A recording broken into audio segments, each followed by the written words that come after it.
Hello दोस्तों, तो स्वागत है आप सभी का मेरे यूट्यूब चैनल पर जिसका नाम है रक्षित जीएस पॉइंट। दोस्तों ये देख सकते हैं आपके एक वीडियो डाले थे हम NCERT science class 8 chapter number 1 का फसल उत्पादन और प्रबंध। और देख सकते हैं दोस्तों 4 दिन पहले डाले थे, 179 व्यूज़ ही गया है। छोटा व्यूज़ है लेकिन मेरे लिए एक मोटिवेशन है दोस्तों। तो चलिए आज एक दूसरा चैप्टर स्टार्ट करने जा रहे हैं। इसी के खुशी में दूसरा चैप्टर जो हम लोग आज पढ़ेंगे दोस्तों, ये देखिए सूक्ष्म जीव मित्र एवं शत्रु। क्या नाम है उस चैप्टर का? उस चैप्टर का नाम है दोस्तों सूक्ष्म जीव मित्र एवं शत्रु। क्या नाम है? सूक्ष्म जीव मित्र एवं शत्रु। ठीक है, तो सबसे पहले आप एक चीज़ ध्यान दे दीजिए। क्या ध्यान देना है आपको? ध्यान नहीं देना है दोस्तों कि ये चैप्टर जो हम लोग पढ़ेंगे थोड़ा लंबा हो जाएगा तो इससे डरना नहीं है दोस्तों। लंबा होगा तो लगभग 40-50 मिनट का हो जाएगा, लेकिन आज जो जानकारी मिलेगा बहुत ही ऑथेंटिक मिलेगा दोस्तों। ठीक है, तो चैनल को सब्सक्राइब कर लीजिएगा, लाइक कर दीजिएगा, जो जो जानते हैं करने के लिए सब कर दीजिएगा दोस्तों। ठीक है, चलिए स्टार्ट करते हैं चैप्टर को। चैप्टर का नाम है सूक्ष्मजीव मित्र है या शत्रु है। ठीक है, इसका मतलब है चैप्टर से समझना है सबसे पहले सूक्ष्मजीव यानी कि बैक्टीरिया, वायरस, जो भी सारा है जितना भी सूक्ष्म जीव होते हैं जिनको हम अपने नग्न आँखों से नहीं देख सकते हैं, कुछ कुछ को देख भी सकते हैं लेकिन बहुत को नहीं भी देख सकते हैं। उसके लिए आपको आवर्धक लेंस का ज़रूरत होगा, या तो आपको सूक्ष्म जीव को देखने के लिए जो लेंस आता है सूक्ष्मदर्शी जिसको बोलते हैं उसका चाहिए जरूरत। ठीक है, अब पढ़ेंगे कि सूक्ष्म जीव जो है कई केस में मित्र भी होते हैं और कई केस में शत्रु भी होते हैं। हम सही जा रहे हैं अंशु जी? चलिए, तो हम लोग जानेंगे किस केस में मित्र होगा और किस केस में शत्रु होगा। तो चलिए, शत्रु और मित्र दोनों को जानते हैं। आपने यहाँ से देखिए, लाइन बाय लाइन पढ़िए। आपने अपने आसपास के स्थानों पर पौधों एवं जंतुओं सहित अनेक सजीव देखे हैं, परंतु यहाँ से देखिए, ये जो येलो कलर का हम हाईलाइट किया इसको पढ़िए। कुछ जीव ऐसे भी हैं जिन्हें हम बिना यंत्र की सहायता से केवल आंखों से नहीं देख सकते, उन्हें ही सूक्ष्म जीव कहते हैं। किनको कहते हैं? जिसको हम बिना यंत्र की सहायता से केवल आंखों से नहीं देख सकते, उन्हें हम क्या कहते हैं? सूक्ष्म जीव कहते हैं। ये इंपॉर्टेंट लाइन है, इसको ध्यान में रखिएगा। आगे देखो, उदाहरण के लिए आपने देखा होगा कि वर्षा ऋतु में नम ब्रेड रोटी सड़ने लगती है। वर्षा ऋतु में जब उसमें नमी की मात्रा बढ़ जाती है तो ब्रेड या रोटी सड़ने लगती है तथा इसकी सतह सफ़ेद काले धब्बों से ढक जाती है। इन धब्बों को आवर्धक लेंस की सहायता से देखिए आपको काले रंग की गोल सूक्ष्म संरचनाएं दिखाई देंगी। ठीक है, क्या आप जानते हैं कि यह संरचनाएं क्या है अंशु जी? ये क्या है, ये कहाँ से आई है? तो आगे जाके जब हम लोग जानेंगे तो ये क्या है, सूक्ष्म जीव का ही प्रकार होगा। आप देखिए, क्रियाकलाप को पढ़ना बहुत जरूरी है। अगर आप साइंस पढ़ रहे हैं और आप अगर क्रियाकलाप नहीं पढ़ रहे हैं तो आप नहीं समझ पाइएगा कि साइंस करना क्या चाह रहा है इस बुक में। ठीक है, तो क्रियाकलाप समझिए। बगीचे अथवा मैदान से एक बीकर में थोड़ी सी गीली मिट्टी लीजिए तथा इसमें जल डाल दीजिए। ठीक है, बगीचा से एक मिट्टी लीजिए, मिट्टी ले लिए, समझिए मिट्टी है, इसमें क्या किया, इसमें थोड़ा सा गीली मिट्टी लीजिए और इसमें जल डाल दीजिएगा। मिट्टी के कण निबट जाने के पश्चात जल की एक बूंद स्लाइड पर लेकर सूक्ष्मदर्शी को देख सकते हैं आप उसमें। ठीक है, किससे देखेंगे? सूक्ष्मदर्शी की सहायता से सूक्ष्मजीव को देख सकते हैं। दूसरा क्रियाकलाप ये कर रहे हैं, आप देखिएगा कि एक तालाब पोखर से जल की कुछ बूंदे लीजिए, कांच की स्लाइड पर फैलाकर सूक्ष्मदर्शी की सहायता से इनके परीक्षण कीजिएगा। तो क्या दिखेगा उसमें? आपको सूक्ष्मदर्शी दिखेगा। समझ रहे हैं अंशु जी? मेरे साथ अंशु जी हैं, उनके लिए भी एक लाइक कर दीजिएगा चैनल को। अंशु जी हंसिए मत, क्लास चल रहा है। क्या आपको सूक्ष्मजीव गति करते हुए दिखाई दे रहे हैं? दे रहे हैं, गति करते हुए दिखाई, जब सूक्ष्मदर्शी से देख रहे हैं, दे रहे हैं, हाँ दे रहे हैं। अब देखिए अगला, आगे पढ़ेंगे। आगे देखिए, इसी पेज में है, इन परीक्षणों से पता चलता है कि मिट्टी एवं पानी में अनेक छोटे छोटे सूक्ष्मजीव जीव उपस्थित रहते हैं। समझ में आया बात? देखिए, सूक्ष्मजीव इतने छोटे होते हैं कि उन्हें बिना यंत्र की सहायता से नहीं देखा जा सकता, मतलब कि ना कोई यंत्र आपको लगाने होगा आँख में। इनमें से कुछ जो है, जैसे कि ब्रेड पर उगने वाले कवक, ब्रेड पर जो उगता है वो क्या है? कवक सूक्ष्मजीव है, को आवर्धक लेंस की सहायता से देखा जा सकता है, जबकि अन्य बिना सूक्ष्मदर्शी की सहायता से दिखाई नहीं देते। देखिए समझिए बात को, आवर्धक लेंस जो है सूक्ष्मदर्शी से थोड़ा कम पावरफुल है। तो कवक ववक तो देख लीजिएगा आप, कवक ववक देख लीजिएगा, गलती से आपको कवक दिख जाएगा। लेकिन अगर आप सोचिएगा कि हम सब कुछ देख लेंगे तो नहीं देख पाएगा। उसके लिए आपको किसका जरूरत पड़ेगा? सूक्ष्मदर्शी को। छोटा से छोटा चीज देखना हो तो किसका जरूरत पड़ेगा दोस्तों? छोटा से छोटा चीज़ देखने के लिए सूक्ष्मदर्शी का जरूरत पड़ेगा। ठीक है, बात समझ में आ रही है? आगे बढ़े। ठीक है, अगला देखिए, सूक्ष्मजीव को 4 मुख्य वर्गों में बांटा गया है। साइंस के अनुसार, विज्ञान के अनुसार 4 वर्गों में बांटा गया। यह वर्ग है, पहला देखिए जीवाणु, दूसरा कवक, तीसरा प्रोटोजोआ और दूसरा ये चौथा शैवाल। ठीक है, इसको भी अंडरलाइन कर लिया दोस्तों, इसलिए ताकि आपको याद करना ही होगा। सूक्ष्मजीव को 4 मुख्य वर्गों में बांटा गया। कितने मुख्य वर्गों में बांटा गया? 4। कौन कौन? देखिए, जीवाणु, कवक, प्रोटोजोआ और शैवाल। ठीक है, आगे पढ़ेंगे। एक और चीज़ है जो सबसे छुपा हुआ है, उसका नाम है वायरस। हर जगह वायरस आपको पता है, कंप्यूटर से लेके शरीर से लेके हर जगह एक ऐसा इंसान होता है जो अपवाद होता है, वही है वायरस। ठीक है, विषाणु इसको कहते हैं, इसको हिंदी में हम लोग विषाणु कहते हैं और वायरस भी कहते हैं। और ये बहुत सूक्ष्म होते हैं, परंतु वे अन्य सूक्ष्म जीवों से भिन्न हैं। देखिए इस सबसे, चारों से क्या है, चारों से भिन्न है साला। तो ये वे केवल परपोषी में गुणन करते हैं। ध्यान दीजिएगा, ये क्या करते हैं, ये एक तरह से ये क्या होते हैं, मरे हुए होते हैं। कब तक मरे हुए होते हैं, जब तक ये हवा में, अगर कोई परपोषी के शरीर में ये ढुक गया, यानी कि उसके शरीर में एक नाक के माध्यम से या मुंह के माध्यम से या टच के माध्यम से या शरीर के उसके अंदर घुस गया, तो ये क्या करने लगता है, प्रजनन करने लगता है। और प्रजनन करके मतलब ये जीवित हो जाता है, ऑटोमेटिक जीवित हो जाता है। और प्रजनन करते हुए ये क्या करता है, अपना वृद्धि करने लगता है। ये और ये केवल परपोषी में ही गुणन करते हैं, अर्थात जीवाणु पौधे अथवा जंतु कोशिका में गुणन करते हैं। ठीक है, कुछ सामान्य रोग जैसे कि देखिए जुकाम, इन्फ्लुएंजा। ठीक है, जुकाम आपको हो गया था अंशु जी, आप बताएं ना हमको। जुकाम, इन्फ्लुएंजा यानी कि फ्लू जिसको कहते हैं, अधिकतर खांसी किसके द्वारा होता है, विषाणु यानी कि वायरस। ठीक है, याद हो रहा है आपको। जो समझ में नहीं है कमेंट में लिखिएगा, हमको लगता है छूटेगा नहीं, क्योंकि समझाएंगे ऐसे कि कोई समझा नहीं सकता, तो ध्यान में रखिएगा इस बात को। कुछ विशेष रोग जैसे कि देखिए पोलियो हुआ होगा कभी ना कभी, किसी को हुआ होगा, आप ही को पोलियो का खुराक बच्चा में मिला होगा। खसरा रोग भी होता है, जिसको काला खांसी भी कहते हैं, मतलब जब खांसीएगा तो थोड़ा सा लगेगा ऐसे खून भी निकल रहा है, वो सब किससे होता है, वायरस से होता है। वायरस यानी विषाणु द्वारा होते हैं। ठीक है, आज आपको बहुत जानकारी मिलने वाला है, जो अक्सर आपको कहीं ना कहीं अच्छे बुकों में ही मिलता है, लेकिन एनसीईआरटी में 8 क्लास में दिया हुआ है। अतिसार और मलेरिया। अतिसार का मतलब क्या होता है, अधिक सोना, मतलब लगेगा कि हमेशा कमजोरी है शरीर में, और आपको नींद बहुत आएगा, उसी को अतिसार बीमारी है। और मलेरिया मच्छर काटने से होता है। ये सब क्या है, प्रोटोजोआ है सूक्ष्म जीव ही, लेकिन इसको कैटेगराइज किया गया प्रोटोजोआ सूक्ष्म जीव के कारण होता है। देखिए अब है टाइफाइड और क्षय रोग। क्वेश्चन इससे आता है कि अतिसार और मलेरिया किसके द्वारा होते हैं, तो आपको मारना होगा प्रोटोजोआ, नहीं कि सूक्ष्म जीव लिख के, या सूक्ष्म जीव आप सोचिएगा सूक्ष्म जीव है सब, तो नहीं, सूक्ष्म जीव में भी कैटेगराइज होता है दोस्तों, तो वो लिखना होगा क्या है, प्रोटोजोआ है। टाइफाइड और क्षय रोग जो होता है, क्षय रोग यानी कि टीबी बीमारी जिसको होता है, जिसको खांसी बहुत होते रहता है, फेफड़ा उसका सड़ने लगता है। ठीक है, फेफड़ा में ये सब उसको प्रॉब्लम हो जाता है, तो टाइफाइड और क्षय रोग जो है वो जीवाणु द्वारा होने वाला रोग है। ठीक है, अब देखिए आगे पढ़ते हैं। इनमें से कुछ सूक्ष्म जीवों के विषय में आप कितना में पढ़े हैं, छठा और सतमा में पढ़े, लेकिन छठा सतमा का तो हम वीडियो बनाए नहीं, हम अकेले पढ़ लिया, आप अगर बोलिएगा तो बना देंगे। ठीक है, आगे देखिए, चित्र को देखिए, ये है स्पाइरल जीवाणु, ये है क्षारनिमा जीवाणु, लेकिन दोनों ओवरऑल क्या है, दोनों ओवरऑल जीवाणु ही है दोस्तों। ठीक है, जीवाणु के कैटेगराइज में है, ये सब सूक्ष्म जीव है, लेकिन सूक्ष्म जीव में भी क्या है, एक प्रकार से जीवाणु है। देखिए एगो क्षर के तरह दिख रहा है ऐसे लंबा लंबा, एगो दिख रहा है आपको स्पाइरल के तरह अंदर गुथा हुआ है, तो ये जीवाणु है। अगला देखिए फोटो कितना क्लियर है। क्लेमाइडोमोनस और स्पायरोगोरा, ये दोनों शैवाल का उदाहरण है। ये दोनों किसका उदाहरण है दोस्तों, ये दोनों शैवाल का उदाहरण है। ठीक है, ये ध्यान से देखिए, दोनों शैवाल का ही उदाहरण है, शैवाल। ठीक है, अगला देखिए यहाँ चित्र में क्या दिया है, अमीबा और पैरामीशियम इसका नाम इसलिए पड़ा क्योंकि ये पैर के आकार का है दोस्तों। ये देखिए पैर के आकार है, तो इसका नाम हो गया पैरामीशियम। और इस साला इसका कोई आकार ही नहीं है, देखते हैं इसका कोई आकार ही नहीं है, तो इसको क्या रखा है, अमीबा बना दिया है। ठीक है, ये अमीबा, ये पैरामीशियम, दोनों मिलकर क्या बन गया, प्रोटोजोआ। बात समझ में आ रही है आपको, बात समझ में आ रही हो तो लाइक कर दीजिएगा। अगला देखिए, यहाँ देखिए कवक क्या है, कवक का भी उदाहरण है। जैसे देखिए ब्रेड मोल्ड, ये ब्रेड पर बैठने वाला कवक है, ये ब्रेड मोल्ड कहलाएगा। ये पेनिसिलियम है, देखिए है ना, हाथ के आकार का है। और ऊपर से ये देखिए एस्परजिलस, ये एस्परजिलस जो है ये भी एक प्रकार का कवक का ही उदाहरण है। ठीक है अंशु जी, आगे बढ़ते हैं हम लोग। एक देखिए मित्रवत सूक्ष्म जीव, ये जो देख रहे हैं ना आप, ये जो लग रहा होगा कि ड्राइंग है, ये ड्राइंग नहीं है, सूक्ष्म जीव का एक आकार है। ठीक है, ये आप मित्र के समान सूक्ष्म जीव है, ये मित्र की तरह व्यवहार करता है हमारे लिए मित्र है ये।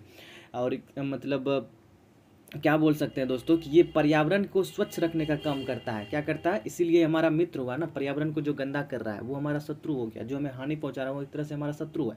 तो पहले शत्रु पढ़ लिए, अब हम मित्र पढ़ेंगे। देखिए सूक्ष्म जीव विभिन्न कार्यों में उपयोग किए जाते हैं।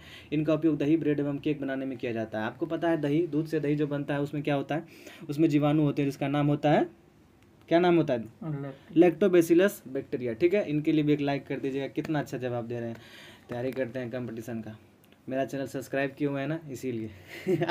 प्राचीन काल से सूक्ष्म जीवों का उपयोग एल्कोहल बनाने में किया जाता है। देखिए यहाँ पे इतना अच्छा लाइन है दोस्तों, लाइन देखिए क्या लिखा है कि प्राचीन काल से सूक्ष्म जीवों का उपयोग किसमें किया जाता है, सुनिएगा अभी, एल्कोहल बनाने में किया जाता है। अब आगे देखिए क्या बोल रहा है, आगे बोल रहा है कि पर्यावरण को स्वच्छ रखने के लिए भी इनका उपयोग किया जाता है। कैसे, उदाहरण के लिए कार्बनिक अपशिष्ट, मान लीजिए सब्जी का छिलका है, जंतु का अवशेष है, जो गाय वाय मर जाती है, बकरी मर जाती है, ठीक है, ऐसा जानवर मर गया, शेर मर गया, बाघ मर गया जंगले में, तो अवशेष बन जाता है, उसको जंतु अवशेष कहते हैं। विष्ठा इत्यादि का अपघटन, जो अपघटन यानी कि क्या, धीरे धीरे सड़ गल के पर्यावरण में मिल जाएगा, मिट्टी में मिल जाएगा। कुछ बातें ऐसी होगी जो खा लेगा कीड़ा मकोड़ा, कैसे खाएगा? तो खाने वाला कौन होता है? वो जीवाणु होता है। जीवाणु द्वारा किया जाता है अपघटन। ठीक है, अपघटन का मतलब उसको निपटा देना। वो जो मरा हुआ मृत शरीर है उसको क्या करेगा? मृत शरीर को निपटाना ही कहलाता है अपघटन। याद रहेगा अब। तो कार्बनिक विशिष्ट अवशिष्ट, अवशिष्ट का मतलब होता है कि मतलब ऐसा बचा हुआ चीज़ जिसको उपयोग में नहीं ला सकते हैं, एकदम महक रहा है, सड़ रहा है। ठीक है, वो सब्जियों का छिलका हो गया, जंतु अवशेष हो गया, विष्ठा हो गया, इसका क्या करते हैं? अपघटन जीवाणुओं द्वारा किया जाता है तथा हानि रहित पदार्थ बनते हैं। हानि रहित मतलब जिससे हानि नहीं हो सकता वैसा पदार्थ बन जाता है। आगे देखिए, स्मरण कीजिए, जीवाणुओं का उपयोग जो है औषधि उत्पादन एवं कृषि में मृदा की उर्वरता में वृद्धि करने में किया जाता है। क्या? देखिए ध्यान से दीजिए, ध्यान से।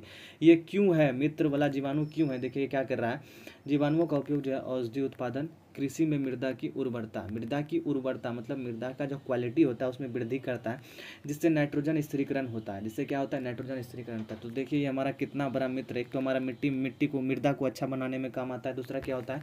जो भी सड़ा अपशिष्ट पदार्थ है उसको खत्म कर देता है। ठीक है, अगला देखिए दोस्तों, दूध, दही एवं ब्रेड का बनना। ये देखिए आप कक्षा 7 में पढ़ चुके हैं। जीवाणु दूध को दही में परिवर्तित कर देते हैं। जीवाणु जिसका नाम है लैक्टोबैसिलस।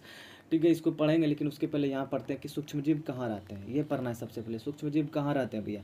सूक्ष्मजीव एक कोशिक हो सकते हैं, एक कोशिकीय हो सकते हैं जैसे कि जीवाणु, कुछ शैवाल एवं प्रोटोजोआ, अथवा बहुकोशिक भी हो सकते हैं। ये चीज़ इंपॉर्टेंट है दोस्तों कि सूक्ष्मजीव एक कोशिक भी हो सकते हैं जैसे कि जीवाणु, कुछ शैवाल, प्रोटोजोआ, अथवा बहुकोशिक जैसे कि कई शैवाल एवं कवक। ठीक है, यह कहाँ कहाँ रहते हैं? यह कहाँ कहाँ रहते हैं दोस्तों? यह बर्फीली शीत से उष्ण स्रोतों तक हर प्रकार की परिस्थिति में जीवित रहे हैं। ठीक है, बात समझ में आ रही है?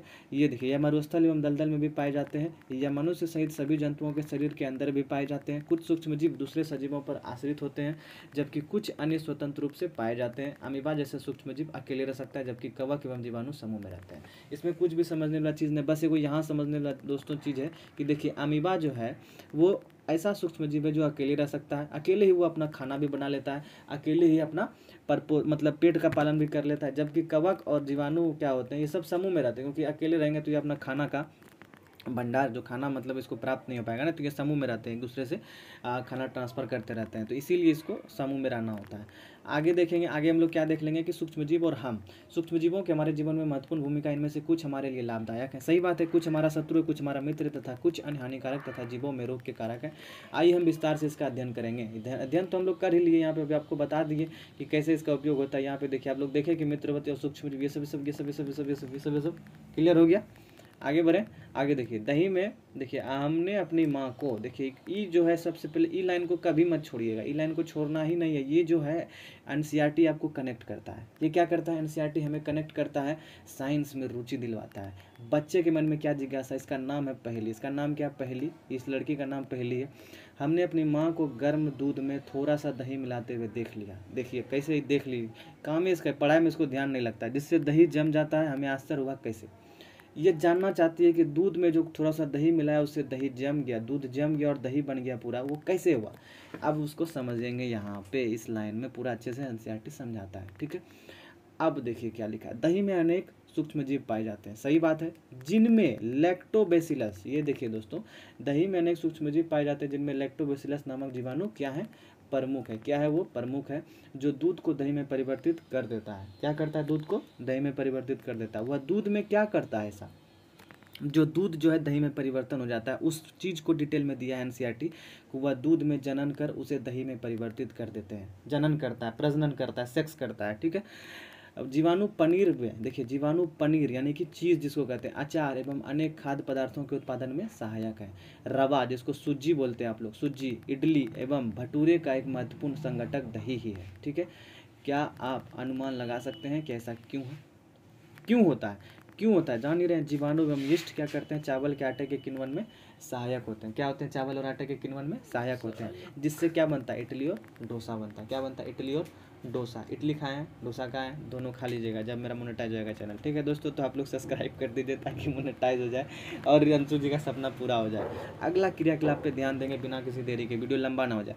एक बर्तन में देखिए आधा किलो आटा लिया तथा मैदा लेकर उसमें थोड़ी सी चीनी डालकर गर्म जल में मिला दीजिए। मिला दिया। अगला क्रियाकलाप यहाँ लिखा है, देखिए यहाँ देखिए, इसको समझ लीजिएगा, एनसीईआरटी समझ में आ जाएगा इसका। इसमें थोड़ी मात्रा में एक चुटकी क्या मिला रहा है? यीस्ट पाउडर मिला रहा है। यीस्ट पाउडर में ही जीवाणु छुपा हुआ है दोस्तों, ये जीवाणु यीस्ट पाउडर में ही छुपा हुआ है।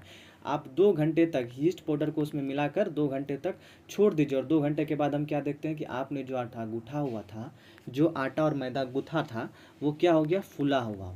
यहाँ देखिए गूँथा था, रख दिया 2 घंटा, 2 घंटा के लिए इसको छोड़ दिया दोस्तों, और उसके बाद देखिए फूल के कैसा हो गया।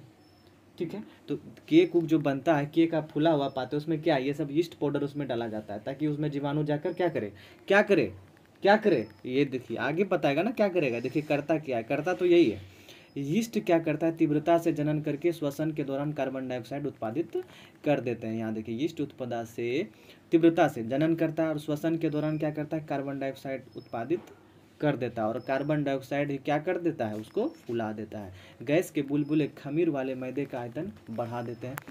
यह बेकिंग उद्योग में यीस्ट के उपयोग का आधार है, जिसमें देखिए क्या क्या बनता है, ब्रेड बनता है, पेस्ट्री बनता है और केक बनाए जाते हैं इसी विधि से। ठीक है दोस्तों, यहाँ तक आपको समझ में आ गया होगा होपफुली, हमको उम्मीद है। आगे देखते हैं सूक्ष्म जीवों का वाणिज्यिक उपयोग क्या है, मानी कि बिजनेस के क्षेत्र में भी सूक्ष्म जीवों का उपयोग है दोस्तों।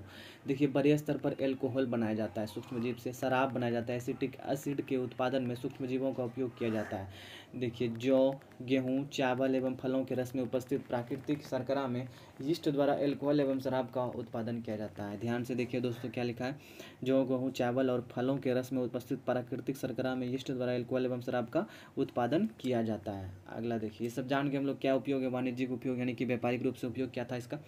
आगे देखिए 500 मिलीलीटर का बीकर लेकर इसमें 3/4 भाग तक जल भर दीजिए। क्रियाकलाप को छोड़ना नहीं है दोस्तों, क्रियाकलाप अगर छोड़ दीजिएगा तो साइंस नहीं समझ में आएगा। आधा लीटर जल लिया, उसमें बीकर में लेकर उसमें 3/4 भाग तक जल भर दिया, इसमें 2-3 चम्मच चीनी घोल दिया और इसमें आधा चम्मच यीस्ट पाउडर डाल दिया। यीस्ट पाउडर डाला, यही खेला करता है। इसे 4 से 5 घंटों के लिए उष्ण स्थान पर ढक कर रख दीजिए। अब विलयन को सूंघ कर देखिए क्या बनेगा, ये देखिए यहाँ बताएगा अभी क्या बनेगा। यह गंध जो है एल्कोहल की है। क्या बन जाएगा वो 4 से 5 घंटा छोड़ने के बाद, एल्कोहल है। इसको बना के टेस्ट नहीं कर लीजिएगा, एल्कोहल में नशा होता है, पी के घुलट जाइएगा। ठीक है, यह गंध एल्कोहल की है जो चीनी के एल्कोहल में परिवर्तन होने के कारण बना है। चीनी के एल्कोहल में परिवर्तन की यह प्रक्रिया ही किण्वन कहलाती है। देखिए क्वेश्चन यहाँ पे आपका डील हो गया, चीनी का एल्कोहल में परिवर्तन होने की यह प्रक्रिया ही क्या कहलाती है, किण्वन अथवा फर्मेंटेशन कहलाता है। क्वेश्चन आता है फर्मेंटेशन क्या है, यह दे देगा लिख के। चीनी का एल्कोहल में परिवर्तन होने की प्रक्रिया को क्या कहा जाता है, ऑप्शन रहेगा, उसके नीचे आपको लिखा रहेगा किण्वन, जहाँ वही मारना है दोस्तों। तो ध्यान रखिएगा इस चीज़ को, चीनी के एल्कोहल में परिवर्तन होने की यह प्रक्रिया क्या कहलाती है, किण्वन या फर्मेंटेशन कहलाती है। अब एक चीज़ और जानेंगे दोस्तों जो इम्पोर्टेंट है, सबसे पहले किण्वन की खोज किसने की, यह विधि जो हम लोग आज पढ़ रहे हैं दोस्तों, यह विधि किसने बनाई, यह लुई पास्चर ने किण्वन की खोज 1857 में की। किसने की, लुई पास्चर ने। क्वेश्चन आता है किण्वन की खोज किसने की है, लुई पास्चर। ठीक है, बहुत इंपॉर्टेंट क्वेश्चन है, पूछा है साइंस में, कभी न कभी पूछ ही देता है किसी न किसी सेट में, तो इसको भी ध्यान पे रखकर चलेंगे हम लोग। ठीक है, जो बच्चे 8 क्लास के लिए पढ़ रहे हैं, सिर्फ 8 क्लास के लिए, उनको ये सब चीज़ ध्यान में नहीं रखना है दोस्तों बच्चों। तो आपको बस क्या करना है कि लुई पास्चर ने किण्वन की खोज 1857 में की थी। आपको भी एग्जाम में पूछ लेगा तो चलो अच्छी बात है। आगे देखते हैं सूक्ष्म जीवों के औषधीय उपयोग को देखते हैं। औषधि के रूप में, औषधि मतलब समझते हैं आप लोग, औषधि मतलब दवाई बनाने में उपयोग सूक्ष्म जीवों का कैसे कैसे होता है। देखिए बहुत ही रोचक जानकारी आपको मिलने वाली है, अटेंशन नहीं खत्म होना चाहिए, एकदम पूरा वीडियो देख के रहना है। जब कभी आप बीमार पड़ते हैं, आप बीमार पड़ गए तो डॉक्टर आपको पेनिसिलिन का इंजेक्शन दे देता है, अथवा कोई अन्य प्रतिजैविक की गोली अथवा कैप्सूल देता है। यहाँ देखिए क्या लिखा है, प्रतिजैविक का मतलब नहीं समझेगा बच्चा, इतना हिंदी नहीं समझ पाता, उसको बोलते हैं एंटीबायोटिक। क्या बोलते हैं, एंटीबायोटिक। एंटीबायोटिक नहीं समझे, मान लीजिए आपको बैक्टीरिया से रोग हो गया, उस बैक्टीरिया को मारने के लिए एक एंटी बैक्टीरिया बनाता है, उस एंटी बैक्टीरिया को ही कहते हैं एंटीबायोटिक। ठीक है, या प्रतिजैविक कहते हैं शुद्ध हिंदी में। तो ये बीमारी पैदा करने वाले सूक्ष्म जीवों को क्या कर देता है, नष्ट कर देता है। ये प्रतिजैविक क्या होता है, देखिए कोई अन्य प्रतिजैविक की गोली अथवा कैप्सूल आपको देता है, इससे क्या होता है, इन औषधियों का स्रोत क्या है, सूक्ष्म जीव है, सूक्ष्म जीव से ही बनाया जाता है ये। आगे देखिए, यह बीमारी पैदा करने वाली सूक्ष्म जीवों को नष्ट कर देता है अथवा उनकी बुद्धि को रोक देता है। अगर वो उसका रुकावट हो जाएगा, उनकी वृद्धि को रोक देगा, तो हमारे अंदर जो प्लेटलेट्स है, जो रोग प्रतिरोधक क्षमता का काम करता है, वो क्या करेगा, जो बैक्टीरिया बचा हुआ है शरीर में उसको मार देगा, किल कर देगा, उसका क्या कर देगा, किल कर देगा। तो ये सब कौन करवा रहा है, ये करा रहा है हमारा प्रतिजैविक एंटीबायोटिक करा रहा है। इस प्रकार की औषधि को ही हम लोग क्या कहते हैं, प्रतिजैविक कहते हैं। क्या करते हैं, प्रतिजैविक कहते हैं। तो जो जो हम अंडरलाइन कर रहे हैं, हाईलाइट कर रहे हैं, उसको आपको पढ़ना ही है, ठीक है, ध्यान दीजिएगा। आजकल जीवाणु और कवक से अनेक प्रतिजैविक यानी कि औषधियों का उत्पादन हो रहा है, ठीक है, एंटीबायोटिक का उत्पादन हो रहा है। उसमें से कुछ मुख्य है जो आपको याद रखना ही चाहिए दिमाग में। देखिए कौन कौन सा, स्ट्रेप्टोमाइसिन, टेट्रासाइक्लिन और एरिथ्रोमाइसिन समान रूप से उपयोग की जाने वाली प्रतिजैविक है। ये अंडरलाइन कर दे रहे हैं। स्ट्रेप्टोमाइसिन, टेट्रासाइक्लिन और एरिथ्रोमाइसिन सामान्य रूप से उपयोग की जाने वाली प्रतिजैविक है, एंटीबायोटिक है, जिन्हें कवक एवं जीवाणु से उत्पादित किया जाता है। किसी विशिष्ट प्रकार के सूक्ष्मजीव का संवर्धन करके प्रतिजैविक का उत्पादन किया जाता है, जिन्हें अनेक रोगों की चिकित्सा में उपयोग में हम लोग लाते हैं। दोस्तों यहाँ पे समझ गए हम लोग सब कुछ चिकित्सा में उपयोग में लाते हैं सबका, एंटीबायोटिक का। अब एक महान वैज्ञानिक का जन्म होता है दोस्तों। जन्म होने के बाद जब वो बड़े होते थे, ऐसा खोज करते हैं जिससे लोगों को बहुत ज़्यादा उससे सुख सुविधा मिलता है। ये कौन थे दोस्तों, तो यहाँ पर देखिए आप, ये थे, इनका नाम था अलेक्जेंडर, सर अलेक्जेंडर फ्लेमिंग। देखिए क्या हुआ कि सन 1929 में अलेक्जेंडर फ्लेमिंग जीवाणु रोगों से बचाव हेतु एक संवर्धन पर प्रयोग कर रहे थे। क्या कर रहे थे, जिसको जीवाणु फैल गया, शरीर में बैक्टीरिया घुस गया, वो बीमार पड़ गया है, उसका बचाव हम लोग कैसे करेंगे, उसके बचाव का उपाय ढूंढ रहे थे बैठे बैठे। बहुत दिमाग लगाए, लेकिन अचानक क्या हुआ, उन्होंने संवर्धन तस्तरी पर हरे रंग की फफूंद के छोटे बीजाणु देख लिए। हरे रंग की फफूंद के छोटे बीजाणु, ये चीज़ पे ध्यान दीजिएगा। हरे रंग की, ठीक है, हरे रंग की, रंग कैसा था उसका, हरे रंग था, फफूंद का रंग कैसा था, हरा था, और छोटा बीजाणु देखा। उन्होंने पाया कि यह फफूंद क्या करता है, जीवाणु की वृद्धि को रोक देता है। यानी कि जीवाणु जो अपना गुणन करते जा रहा था, फैलते जा रहा था, उसका वृद्धि को रोक दिया। और जैसे वृद्धि को रोक दिया, इनके दिमाग में एक आइडिया आ गया, ठीक है, ये फफूंद जीवाणु की वृद्धि को रोकते हैं। यह तथ्य पाया गया कि बहुत सारे जीवाणु फफूंद द्वारा मारे गए, और इस प्रकार फफूंद से क्या बनाया गया, पेनिसिलिन बनाई गई। क्या बनाई गई, पेनिसिलिन का दवा बनाया गया।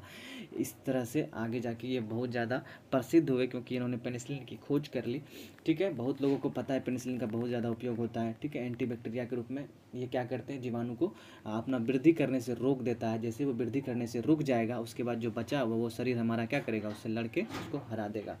आगे हम लोग समझेंगे। आगे देखिए क्या कि पशु आहार एवं कुक्कुट आहार में प्रतिजैविक मिलाए जाते हैं। पशु का जो आहार होता है और कुक्कुट का यानी कि मुर्गा का या फिर जो भी कुत्ता का, उसके आहार में प्रतिजैविक मिलाए जाते हैं, जिसका उपयोग पशुओं में सूक्ष्म जीवों का संचरण रोकना है। अगर उसके कुछ खा लिया ऐसा वैसा जिसके उसमें सूक्ष्म जीव चला गया, तो अगर हम पहले से एंटीबायोटिक उसके शरीर में डाल देंगे तो वो क्या हो जाएगा, उसका रक्षा हो जाएगा, ठीक है, उसके शरीर में नहीं जा पाएगा। प्रतिजैविक का उपयोग है कुछ पौधों के रोग नियंत्रण के लिए भी किया जाता है, ठीक है।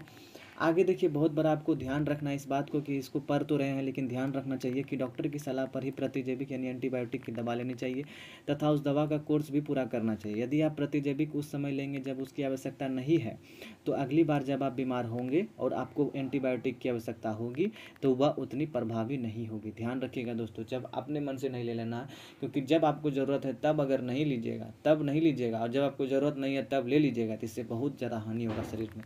इसके अतिरिक्त अनावश्यक रूप से ली गई प्रतिजैविक शरीर में उपस्थित उपयोगी जीवाणु भी नष्ट कर दे रहा है। शरीर में हर इंसान के मतलब शरीर में क्या होता है, बैक्टीरिया होता है। हर इंसान के शरीर में, हर जीव जंतु के शरीर में बैक्टीरिया होता है, पर उसके उपयोग के लिए होता है, ठीक है। अगर आप एंटीबायोटिक फालतू का ले लेंगे जबकि आपको कुछ हुआ भी नहीं है, तो क्या करेगा, जो बैक्टीरिया था आपके काम का उसको भी नष्ट कर देगा। इससे आपके शरीर को हानि हो जाएगा, ठीक है।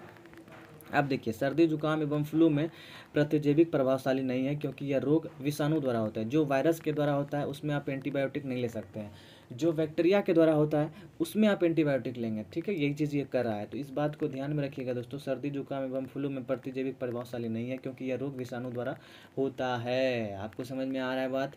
चलिए आगे देखेंगे, वैक्सीन या टीका क्या है। वैक्सीन या टीका फटाक से समझते हैं। शिशु एवं बच्चों को टीका क्यों लगाया जाता है, बहुत को पता ही नहीं होता टीका क्यों लगता है, इसका कारण क्या है। मुख्य रूप से कारण को आज हम लोग जान लेंगे।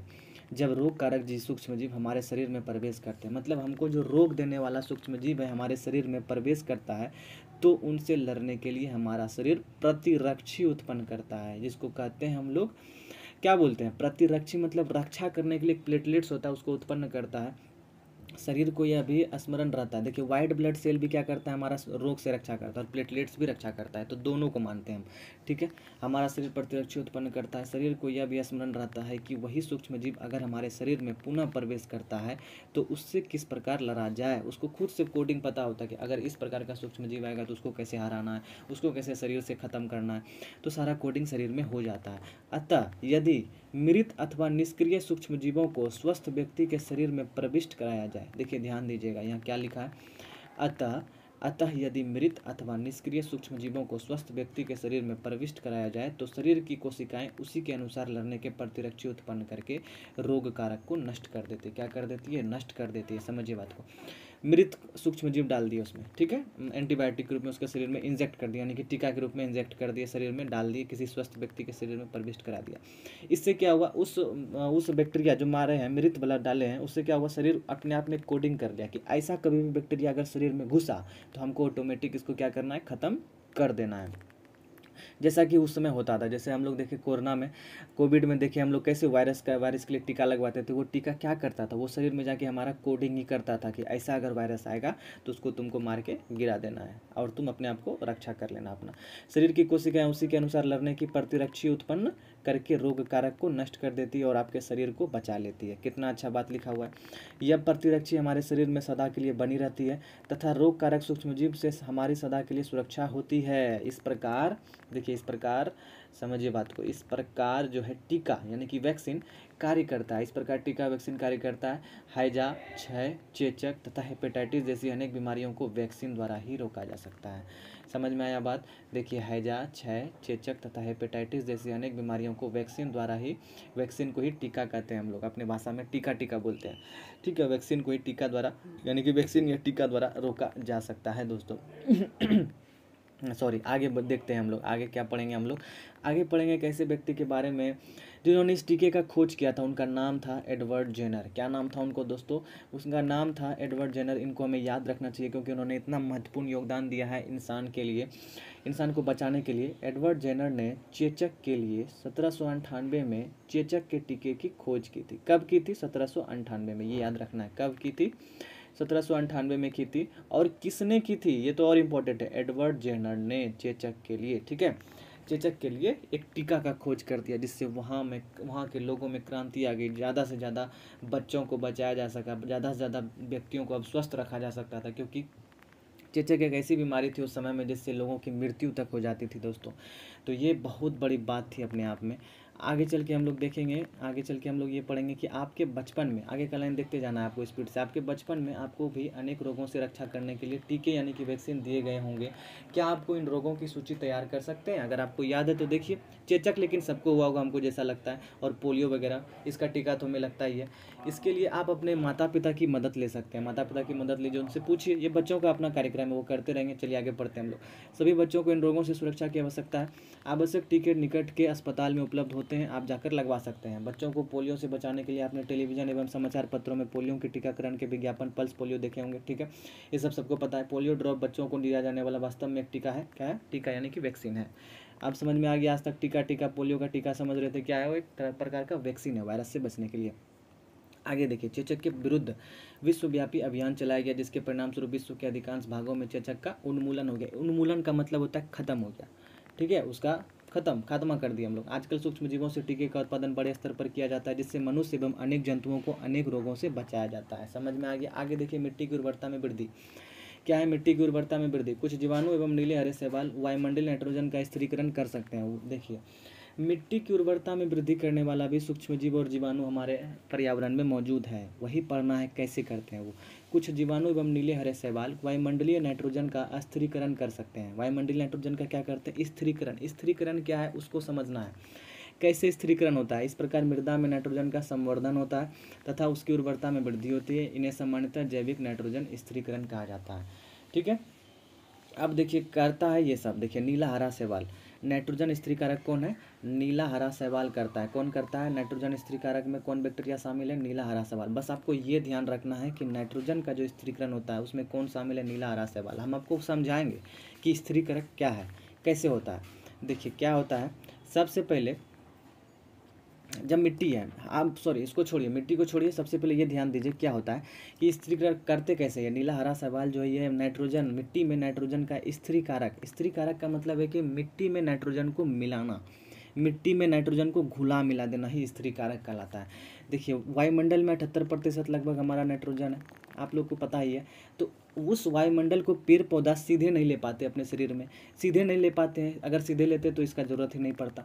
तो इसके लिए क्या होता है, एक बैक्टीरिया आता है जो नीला हरा शैवाल है, और भी सारे बैक्टीरिया हैं लेकिन ये प्रमुख रूप से यही करता है, नीला हरा शैवाल, इसका काम ही है वही करना। ये करता क्या, वायुमंडल से नाइट्रोजन ले लेता है, उसको जो वहाँ पे जटिल अभिक्रिया थी नाइट्रोजन की, जिसको नहीं पेड़ पौधा ले पा रहे थे, उसको सरल अभिक्रिया करके सरल यौगिक में बदल देता है, सरल यौगिक में बदल दिया और उसको क्या किया, मट्टी में घोल दिया, और उसी मट्टी से क्या करते हैं, पेड़ पौधा जड़ों के माध्यम से उसको अवशोषित कर लेते हैं और पेड़ पौधे अपनी वृद्धि करते हैं आज ज़्यादा से ज़्यादा। ना आपको पता है नाइट्रोजन का उपयोग क्या करते हैं, पेड़ पौधा अपनी वृद्धि के लिए करते हैं। मनुष्य जीव जंतु भी अपना वृद्धि करने के लिए नाइट्रोजन का ज़रूरत लेता है, नहीं कि नाइट्रोजन का उसको आवश्यकता पड़ता है। तो नाइट्रोजन एक बहुत ही उपयोगी तत्व है पेड़ पौधा के लिए भी और जीव जंतु के लिए भी, ठीक है। तो आपको दिमाग में रखना है कि नाइट्रोजन स्थिरीकारक यानी कि क्या है, मिट्टी में नाइट्रोजन को घुलाना मिलाना। ये कौन करता है, साइनोबैक्टीरिया करता है, उसका नाम क्या है, एक नीला हरा शैवाल है, उसको हम लोग शॉर्ट फॉर्म में साइनोबैक्टीरिया नाम दिए हैं, लेकिन है वो क्या है, एक नीला हरा शैवाल ही है। ये समझ में आ गया बात आपको। आगे देखिए क्या लिखा है, पर्यावरण का शुद्धिकरण क्या है। अपने विद्यालय के माली को देखने के पश्चात पहली और बुजुर्ग दूसरे विद्यार्थियों ने घरों व बगीचों से पत्तियां एवं फल सब्जियों का कचरा एकत्र करके उसके निपटान के लिए बनाए गए गड्ढे में डाला, ठीक है। इकट्ठा किया सब कुछ, फल सब्जी जो वेस्ट हो गया था, जो पत्ती था बगीचे का, जिसको साफ करके गड्ढा में डाल दिया। कुछ समय बाद इसका विघटन होने में यह खाद में परिवर्तित हो गया। विघटन होते होते किस में बदल गया, यह खाद में परिवर्तित हो गया। पहली और बूझो जानना चाहते हैं कि यह किस प्रकार हो सकता है, कारण क्या है इसका होने का। तो देखिए कारण को समझना है तो सबसे पहले क्रियाकलाप करना होगा, क्रियाकलाप यानी प्रैक्टिकल करना होगा। 2 गमला लीजिए, उसमें प्रत्येक को मिट्टी से आधा भर दीजिए, ए और बी गमला है, ठीक है, उसको चिन्हित कर दिए। एक गमला में पौधों का कचरा भर दीजिए, दूसरे गमले में पॉलीथीन की थैली भर दीजिए, कांच की खाली बोतलें तथा प्लास्टिक के टूटे खिलौने भर दीजिए। एक में भर दीजिए, आप क्या भर दीजिए, एक में भर दीजिए पौधों का कचरा, दूसरे में भर दीजिए पॉलीथीन, प्लास्टिक और बोतल, ठीक है। उन्हें एक और रख दीजिए, 3 से 4 सप्ताह के लिए उनको परीक्षण में दे दीजिए, रोज मतलब एक सप्ताह में एक बार उसको जाके देखिए क्या वृद्धि हो रहा है। तो आपको पता चलेगा कि दोनों गमलों की वस्तुओं में कोई अंतर दिखाई देता है। हाँ, क्या अंतर दिखाई देता है, आप देखेंगे कि गमला ए के पादप अपशिष्ट का अपघटन हो गया। गमला ए में जो आप पादप रखे थे उसका अवशिष्ट, जो उसका बचा हुआ था अपशिष्ट यानी बचा हुआ भाग, उसका अपघटन हो गया सूक्ष्म जीव के द्वारा। लेकिन ये हुआ कैसे, सूक्ष्म जीवों द्वारा पादप अपशिष्ट का अपघटन कर उसे खाद में बदल दिया गया। इस प्रक्रिया में बने पोषक क्या हुआ, पौधों द्वारा पुनः उपयोग किया जाता है। जो खाद बनता है सरगल के, वो पौधों के लिए बहुत ज़्यादा ज़रूरत होता है, उसका एक पोषक तत्व है, उसके लिए खाना है, एकदम समझिए उसके लिए पला एकदम मटर पनीर बन गया एक तरह से, टेस्टी है उसके लिए, एकदम पूरा मज़े से खाएगा और अपना वृद्धि करेगा। क्या आपने ध्यान दिया कि गमला बी में जो आप पॉलीथीन रखे थे और बोतल रखे थे, कांच की खाली बोतल रखे और खिलौनों का टूटा हुआ टुकड़ा रखे, उसमें क्या परिवर्तन हुआ, उसमें कोई परिवर्तन नहीं हुआ, उसका अपघटन सूक्ष्मजीव नहीं कर पाए। इसीलिए कहा जाता है कि प्लास्टिक का उपयोग कम से कम करें, क्योंकि ये ऐसा कचरा है जिसको अपघटन होने में कई 100 साल लग सकते हैं दोस्तों। और धीरे धीरे इतना कचरा अगर हमारे भूमि पर बढ़ता जाएगा, हमारे देश में बढ़ता जाएगा, तो हमारा देश प्रदूषित हो सकता है। इसीलिए बोला जाता है कि प्लास्टिक बोतलों का और खिलौनों का या फिर पॉलीथीन का उपयोग कम से कम करें, ताकि हमारा पर्यावरण स्वच्छ रह सके, क्योंकि उसका अपघटन नहीं होता है, जल्दी अपघटन नहीं होता है। बहुत ही साल लग सकते हैं, 100 साल, 200 साल, 500 साल भी लग सकते हैं, ऐसा वैज्ञानिकों का मानना है। सूक्ष्मजीव उन पर क्रिया करके खाद में परिवर्तित नहीं कर सकते हैं। नहीं कर सकते हैं, खाद में परिवर्तित नहीं हो रहा है। आप देखिए, आप अक्सर बड़ी मात्रा में मृत जीवों को सड़ते हुए पादप एवं कभी कभी सड़ते हुए जंतुओं के रूप में देखते हैं। आप देखते हैं कि कुछ समय बाद वह विलुप्त हो जाता है। विलुप्त क्या हुआ, उसका अपघटन हो गया। विलुप्त होना क्या है, वह कुछ समय बाद क्या हो गया, अपघटित हो गया। इसका मुख्य कारण है सूक्ष्मजीव मृत जैविक अपशिष्ट का अपघटन करके उन्हें सरल पदार्थों में परिवर्तित कर देते हैं। वो जटिल पदार्थ में थे, उसको क्या किया, काटते काटते सड़ाते गलाते उसको सरल पदार्थ में परिवर्तित करके उसको वातावरण में मिला दिया, मिट्टी में मिला दिया, सब जगह उसका फैलाव कर दिया बराबर। यह पदार्थ अन्य पौधों एवं जंतुओं द्वारा पुनः उपयोग में लाया जाता है। इस प्रकार हानिकारक और दुर्गंध युक्त पदार्थों का निम्नीकरण करने के लिए हम सूक्ष्म जीवों का उपयोग करके पर्यावरण का शुद्धिकरण कर सकते हैं। आप देख सकते हैं ये अपने आप में कितना महान काम है। जो हम नहीं कर सकते वो कौन करता है? बैक्टीरिया और सूक्ष्म जीव करते हैं। इसीलिए हमें बैक्टीरिया और सूक्ष्म जीव का शुक्रिया अदा करना चाहिए इस बात को लेके कि एक तरह से वो जैविक अपघटन का कार्य कर रहे हैं। अगर ऐसा नहीं होता तो आप सोच कर देखिए कि जो जीव जंतु मर जाते हैं, पेड़ पौधे सड़ जाते हैं, वो सड़े ही रह जाते, वो हमेशा मतलब पर्यावरण में दुर्गंध ही करते रहते हैं, क्योंकि उसका निपटारा ही नहीं होता। लेकिन भगवान ने ऐसा सिस्टम बनाया है दोस्तों कि ताकि हर एक चीज़ का अपना अपना एक सेटलमेंट है, उसको अच्छे से निपटा दिया जाए। लेकिन हम लोग क्या किए हैं? प्लास्टिक बना दिए हैं। भगवान तो नहीं बनाया था, प्लास्टिक बना दिया। प्लास्टिक का निपटान हो नहीं रहा है, प्लास्टिक सड़ते जा रहा है, सड़ते जा रहा है, बदबू फैलाते जा रहा है, अब कचरा का ढेर होते जा रहा है, उसका कोई निपटान का कारण ही नहीं है दोस्तों। तो ये क्या करेगा? यही हमारे मतलब समाज में हमारे पर्यावरण को प्रदूषित करेगा। ठीक है, तो हमें कम से कम प्लास्टिक का उपयोग करना चाहिए दोस्तों। मैं आपसे यही आपसे रिक्वेस्ट करता हूँ।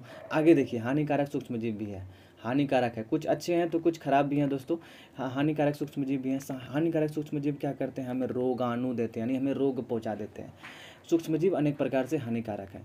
कुछ सूक्ष्मजीव मनुष्य, जंतुओं एवं पौधों से रोग उत्पन्न करते हैं। पौधों में क्या करते हैं? रोग उत्पन्न करते हैं।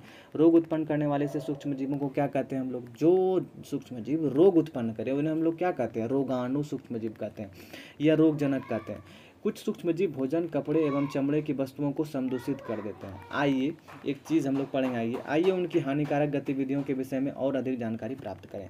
हमको लगता है यहाँ तक आप अगर पढ़ रहे हैं, वीडियो को देख रहे हैं, तो आपको बहुत सारी बातें समझ में आ गई होगी, सूक्ष्मजीव और वायरस और जीवाणु और प्रोटोजोआ और कवक सबका। तो चलिए इस वीडियो को पूरा देख कर ही मानिएगा, पूरा नॉलेज लेना है कि मनुष्य में रोग कारक सूक्ष्मजीव कौन कौन से होते हैं। देखिए, मनुष्य में रोग उत्पन्न करने वाले सूक्ष्मजीव श्वास द्वारा, पेयजल द्वारा और भोजन द्वारा हमारे शरीर में प्रवेश करते हैं। ये बता रहा है कि कैसे कैसे हमारे शरीर में प्रवेश करते हैं। कैसे करेगा? देखिए, सांस द्वारा करेगा, पानी के द्वारा करेगा, पीने वाले पानी के द्वारा, जिससे हमको टाइफाइड वगैरह भी पकड़ जाता है अगर हम गंदा पानी पीते हैं तो। भोजन द्वारा पकड़ेगा, हमारे शरीर में प्रवेश कर गया। संक्रमित व्यक्ति अथवा जंतु के सीधे संपर्क में आने पर भी रोग का संचरण हो सकता है। संचरण मतलब क्या? ट्रांसफर। जिसको हो गया है, अब उसके आसपास आप घूम रहे हैं, तो ये क्या कर देगा? ट्रांसफर हो जाएगा ऑटोमेटिक, सांस के माध्यम से, टच के माध्यम से हो जाएगा, सीधे हो गया। सूक्ष्मजीव द्वारा होने वाले ऐसे रोग जो एक संक्रमित व्यक्ति से स्वस्थ व्यक्ति में वायु, जल, भोजन अथवा कायिक संपर्क द्वारा फैलते हैं, क्या कराते हैं? संचरणीय रोग कहलाते हैं। क्या कहलाते हैं दोस्तों? संचरणीय रोग, ट्रांसफर होने वाला रोग। सूक्ष्मजीवों द्वारा होने वाले ऐसे रोग जो एक संक्रमित व्यक्ति से स्वस्थ व्यक्ति में वायु, जल, भोजन अथवा कायिक संपर्क द्वारा फैलते हैं, संचरणीय रोग कहलाते हैं दोस्तों। याद हो गया? इस प्रकार के रोगों के कुछ उदाहरण हैं, जैसे हैजा बीमारी। ध्यान दीजिएगा, हैजा अगर किसी को हो जाए उससे ज़्यादा दूरी बना कर रखें, उसके टच किए गए चीज़ों को ना पहने ना छुएं। ठीक है, हैजा। सामान्य सर्दी जुकाम, इसमें थोड़ा सा चल जाएगा, इसमें भी लेकिन हो जाता है अगर आपके सामने कोई छींक देता है। ठीक है, सर्दी जुकाम हो गया है तो उससे भी हो सकता है। चिकन पॉक्स, ये थोड़ा सा ज़्यादा जानलेवा बीमारी है। एवं क्षय रोग जिसको हम लोग कहते हैं टीबी बीमारी। ठीक है, ये सब चीज़ में हमें ध्यान देना चाहिए। जब जुकाम से पीड़ित कोई व्यक्ति छींकता है तो सूक्ष्म बूंदों के साथ हजारों रोग कारक वायरस, ध्यान से पढ़िए इसको दोस्तों, जब जुकाम से पीड़ित कोई व्यक्ति छींकता है तो सूक्ष्म बूंदों के साथ हजारों रोग कारक वायरस भी वायु में आ जाते हैं। ठीक है, वो रोग कारक वायरस तो आ गए। यह वायरस क्या होता है? श्वास के साथ, यानी सांस के साथ ले जाने वाली वायु के साथ शरीर में प्रवेश कर जाते हैं। अब देखिए, बूझो सोचने लगा, इसका नाम बूझो, इसका नाम पहेली है। तब आप संचरणीय रोगों का फैलना किस प्रकार रोकते हैं? कैसे रोकेंगे उसको? ये सोच में पड़ गया, अगर ऐसे फैल जा रहा है तो कैसे रोकेंगे? बच्चा वाला दिमाग है इसका, इसको समझाते हैं हम छींकते समय अपने मुंह में एवं नाक पर क्या करते हैं? एक रुमाल रखना चाहिए। अच्छा, तो यही है कि संक्रमित व्यक्ति से पर्याप्त दूरी बनाए रखी जाए ताकि हम सेफ रह सकें।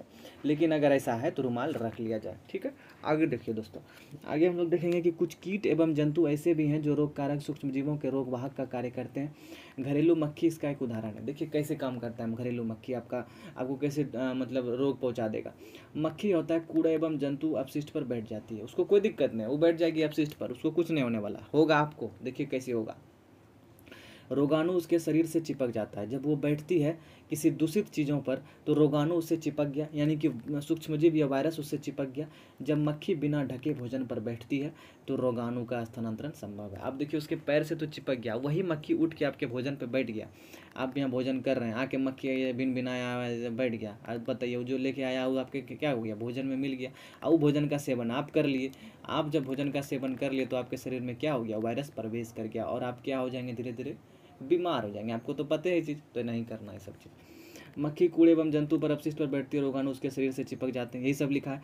जब मक्खी बिना ढके भोजन पर बैठती है तो रोगाणु का स्थानांतरण संभव है। जो भी व्यक्ति ऐसा समदूषित भोजन करेगा उसके बीमार पड़ने की संभावना है। अतः यह सलाह दी जाती है कि भोजन को सदा ही ढककर रखा जाए। ये सब बात तो हम लोग जान रहे हैं, कॉमन चीज़ है, ठीक है, फॉलो भी करना है। बिना ढके भोजन को खाने से बचना चाहिए। अब आगे जो पढ़ेंगे ये देखिए, मादा एंड फ्लीज, मच्छर इसका एक अन्य उदाहरण है जो हम लोग को बर्बाद कर रही है। मादा देख रहे हैं, मादा लड़की हर जगह है जो बर्बाद करने पर तुली हुई है दोस्तों, दूरी बनाए रखिए। मच्छर प्लाज्मोडियम मलेरिया परजीवी का वाहक है। प्लाज्मोडियम मच्छर जो है, हमको जो मलेरिया होता है वो किस मच्छर के काटने से होता है? प्लाज्मोडियम जो है मलेरिया परजीवी का एक वाहक है, ठीक है। मादा एडिस मच्छर डेंगू के वायरस का वाहक है। किस मच्छर के काटने से डेंगू होता है? मादा एडिस, इसको भी अंडरलाइन कर लेंगे। मादा एडिस मच्छर कौन सा मच्छर है भैया?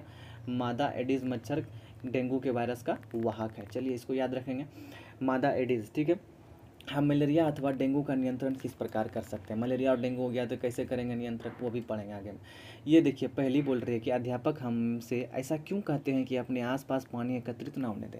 पानी जब आपके आसपास एकत्रित हो जाएगा तो मच्छर पैदा होना स्टार्ट हो जाएगा। सबसे पहली बात यह है, मच्छर पैदा होगा, मच्छर प्रजनन करना स्टार्ट कर देता है। एक बार में 10-10 हज़ार एक लाख अंडा देता है। बोलिए कितना मच्छर को रोक पाइएगा आप? नहीं ना रोक पाइएगा जी। तो पानी मत वहाँ पे जमा होने दीजिए, यही कर लीजिए, जड़ को ही खत्म कर दीजिए। सभी मच्छर जल में उत्पन्न होते हैं। सभी मच्छर कहाँ हो रहा है जब उत्पन्न? आपको साफ साफ यहाँ बता रहा है कि सब मच्छर जितना है सब जल में उत्पन्न होता है। हमें पानी को कभी भी रूखा नहीं रहने देना चाहिए। नली का पानी हो, बाल्टी का पानी हो, या कहीं का भी पानी अगर बहता पानी है तो वो बढ़िया है। रुक गया तो वो आपके लिए डेंजर है, क्योंकि पानी रुकेगा मच्छर पैदा हो जाएगा। मच्छर पैदा होगा आप बर्बाद हो जाइएगा। कूलर, टायरों एवं फूलदानों इत्यादि में कहीं भी जल को एकत्र ना होने दे। बहुत ही इंपॉर्टेंट बात है दोस्तों, ठीक है। इसको अंडरलाइन कर लेंगे हम लोग बात को समझने के लिए। आगे देखिए, हम अपने आसपास के स्थानों को स्वच्छ एवं स्वस्थ रखकर हम मच्छरों को पैदा होने से रोक सकते हैं। मच्छर को कम से कम पैदा होने दीजिए, वो पैदा होगा आप बर्बाद हो जाइएगा। इस बात एक लाइन में समझ जाइए। ऐसे उपायों की सूची बनाने का प्रयास कीजिए जिससे अपनाकर मलेरिया को फैलने से रोका जा सके, ठीक है। आगे देखिए, इसको एक चार्ट है, एक तरह से आप फोटोस्टेट भी करके निकलवा लीजिएगा। इसमें लिखा गया कि क्षय रोग यानी टीबी किसके कारण होता है? जीवाणु कारण। खसरा किसके कारण होता है? वायरस के कारण। चिकन पॉक्स वायरस के कारण। पोलियो वायरस के कारण। कैसे फैलता है? वायु के द्वारा। वायु के द्वारा सीधे संपर्क या वायु या जल। बचाव के उपाय, रोगी व्यक्ति को पूरी तरह से अन्य व्यक्तियों से अलग रखना, रोगी की व्यक्तिगत वस्तुओं को अलग रखना, उचित समय पर टीकाकरण करवाना, ये सब चीज़ ध्यान देना होगा, नहीं तो उसकी ऐसी भी स्थिति हो जाती है दोस्तों कि उसकी मृत्यु भी हो सकती है, ठीक है। ऐसा ना हो इसीलिए एनसीईआरटी हमें ये सब जानकारी देता है, क्लास 8 से ही बच्चों को समझाता है। अगर ऐसा है तो माँ बाप से बोले, माँ बाप आपका तुरंत इलाज करवाएंगे। फ्री अस्पताल हो, प्राइवेट अस्पताल हो, आप इलाज करवा लीजिए दोस्तों, लेकिन ऐसे रोगों से दूर रहिएगा। हैजा जीवाणु से होता है, जल या भोजन के द्वारा फैलता है। व्यक्तिगत स्वच्छता एवं अच्छी आदतों को अपनाना चाहिए ताकि ये सब नहीं हो। भली भांति पके भोजन खाइए, उबला हुआ पेयजल और टीकाकरण करवाइए। जब आपको हो जाए तो ये सब बचाव करना होता है, ठीक है। हमेशा नहीं आपको उबला हुआ जल पीना है, जब होगा तब। मलेरिया प्रोटोजोआ के कारण होता है, ये मच्छर से काटने से होता है। मलेरिया होता है मच्छर के काटने से। ये जब हो जाए तो मच्छरदानियों का प्रयोग कीजिए, नहीं अगर हुआ है तो भी कीजिए, क्योंकि मच्छर कौन मच्छर कब काट लेगा कोई ठिकाना नहीं। मच्छर भगाने वाले रसायन का प्रयोग कीजिए, कीटनाशक का छिड़काव कीजिए। मच्छर के प्रजनन रोकने के लिए जल को किसी भी स्थान पर एकत्र न रहने दें। ये बात ध्यान रखिएगा भैया, नहीं रखिएगा तो अच्छे से चले जाइएगा अंदर। मनुष्य में होने वाले कुछ सामान्य रोग, उनके फैलने तथा रोकने के कुछ उपाय, ये सब दर्शाए गए हैं, इसको याद कर लीजिएगा, ठीक है। आगे देखिए, हम लोग आगे बढ़ते हैं, ठीक है। जंतुओं में देखिए, अब क्या है इंपॉर्टेंट चीज़ है कि जंतुओं में रोग कारक जीवाणु। जंतुओं में कौन कौन से जीवाणु हैं भैया जो रोग कारक हैं, मतलब रोग फैलाने वाले? अनेक सूक्ष्म जीव केवल मनुष्य एवं पौधों में ही रोग के कारक नहीं है, वरन वे दूसरे जंतुओं में भी रोग के कारक है। लेकिन उसको पढ़ने से पहले एक आदमी के बारे में जान लिए, रॉबर्ट कोच। कौन थे? 1876 में बेसिलस एंथ्रेसिस नामक जीवाणु की खोज की जो एंथ्रेक्स रोग का कारक है। एंथ्रेक्स एक ऐसा रोग है दोस्तों जिसमें मृत्यु तक हो जाती है अगर ज़्यादा दिन तक इसको, ज़्यादा दिन नहीं, कम से कम लगभग 5 दिन 10 दिन आप नहीं ध्यान दीजिएगा तो आप सीधा आपको इमरजेंसी वार्ड में ही ले जाया जाएगा और आपको हमेशा पानी चढ़ते रहेगा। इतना ज़्यादा डेंजर रोग है ये, ठीक है। इसमें हमारा क्या होता है, मुंह का ये जो नीचे वाला हिस्सा है वो फूल जाता है, ठीक है। तो ये एंथ्रेक्स रोग बहुत ही ज़्यादा डेंजर है, खतरनाक है। और ये किसके कारण होता है? एंथ्रेसिस नामक जीवाणु की कारण होता है, ठीक है। इसका खोज किए थे, रॉबर्ट कोच किए थे। आगे देखेंगे यहाँ पे उत्पन्न करते हैं। उदाहरण के लिए देखिए एंथ्रेक्स, यही जो पढ़े अभी, उदाहरण के लिए एंथ्रेक्स मनुष्य एवं मवेशियों में होने वाला भयानक रोग है। हम आपको बताए थे कितना भयानक रोग है, बहुत ही डेंजर है, ठीक है। इसमें मृत्यु तक हो जाती है। जो जीवाणु द्वारा होता है। गाय में खुर एवं मुंह का रोग है, मुंह का रोग हम बताए थे, मुंह का रोग है, और ये वायरस के कारण होता है। इसका भी ध्यान रखना है दोस्तों, ये सब ना हो, इसलिए हमें साफ सुथरा रहना चाहिए, अपने आसपास का वातावरण साफ रखना चाहिए। देखिए आप साफ रखिएगा तो ही आप साफ रहिएगा, आप बचे रहिएगा। आप गंदा रखिएगा तो आपको भी भुगतना होगा दोस्तों, आपके साथ साथ दूसरे लोग भी परेशानी में आ जाएंगे। इसीलिए अच्छी आदत अपनाएं, स्वच्छ रहें, साफ सुथरा रहें, और चैनल को सब्सक्राइब करना ना भूलें। पौधों में रोग उत्पन्न करने वाले सूक्ष्म जीव, देखिए इसको भी पढ़ना, जल्दी डील कीजिए। उसके बाद हमारा लास्ट होगा शायद, हाँ शायद ही हमारा लास्ट है, जल्दी से करते हैं इसको। पौधों में रोग उत्पन्न करने वाले सूक्ष्म जीव। अनेक सूक्ष्म जीव गेहूँ, चावल, आलू, गन्ना, संतरा, सेब इत्यादि पौधों में रोग कारक है। रोग के कारण फसल की उपज में कमी आ जाती है, ठीक है। कुछ रसायनों का प्रयोग करके हम सूक्ष्म जीवों पर नियंत्रण पा सकते हैं। कुछ रसायनों का प्रयोग, जैसे नींबू कैंकर हो जाता है, नींबू कैंकर बीमारी जीवाणु वायु के द्वारा हो जाता है। गेहूं में रस्ट लग जाता है कवक के द्वारा, ये सब होता है। इसका बचाव के लिए रसायन आता है। अब देखिए हम पढ़ेंगे फूड पॉइजनिंग। फूड पॉइजनिंग क्या है? बूझो के एक मित्र ने उसे एक पार्टी में आमंत्रित कर लिया। वहाँ उसने अनेक प्रकार के व्यंजन खा लिए। घर आने पर उसे क्या हो गया? उल्टी हो गया। उसे अस्पताल ले जाया गया। डॉक्टर ने बताया कि यह खाद्य विषाक्तता इनके कारण। खाद मतलब क्या? वो ऐसा खाद खा लिया जिसको क्या था, पॉइजन के रूप में बना हो गया था। वो पॉइजन कैसे बना? पहली को आश्चर्य हो गया कि भोजन विष कैसे बन सकता है। भोजन था वो, विष कैसे बन गया?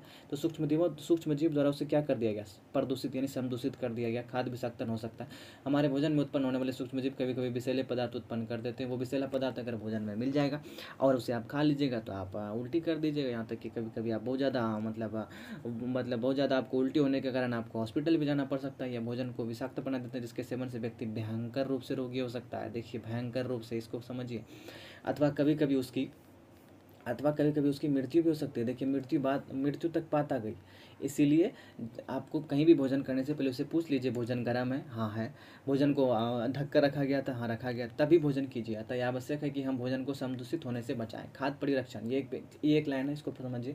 अध्याय में हमने खाद्य बीजों के परिरक्षण एवं भंडारण के उपायों के विषय में पढ़ा था।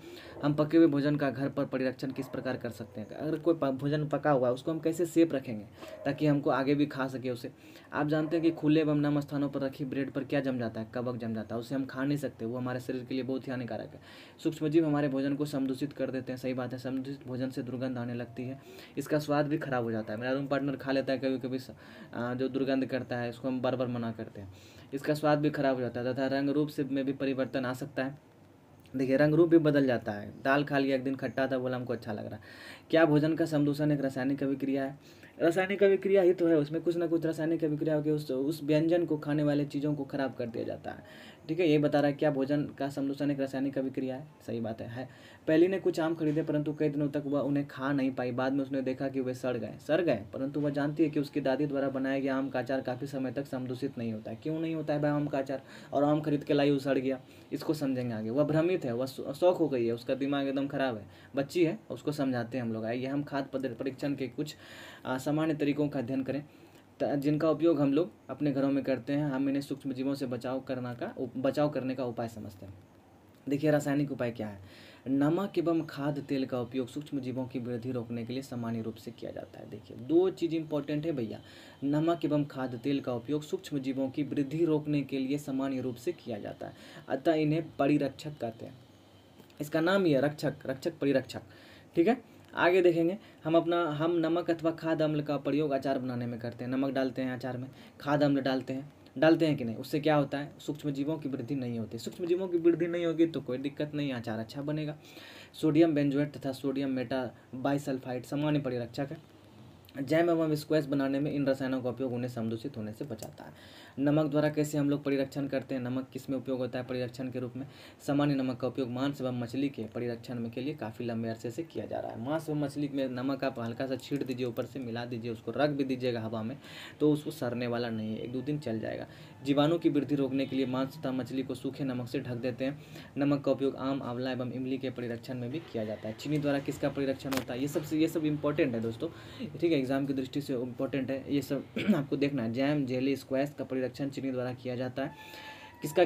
जैम, खाने वाला जैम लाल कलर का होता है। जेली, स्क्वैश का परिरक्षण चीनी द्वारा किया जाता है। चीनी के प्रयोग से खाद्य पदार्थ की नमी में क्या होती है? कमी आती है। क्या होती है? कमी आती है, जो संदूषण करने वाले जीवाणुओं की वृद्धि को नियंत्रित कर देते हैं।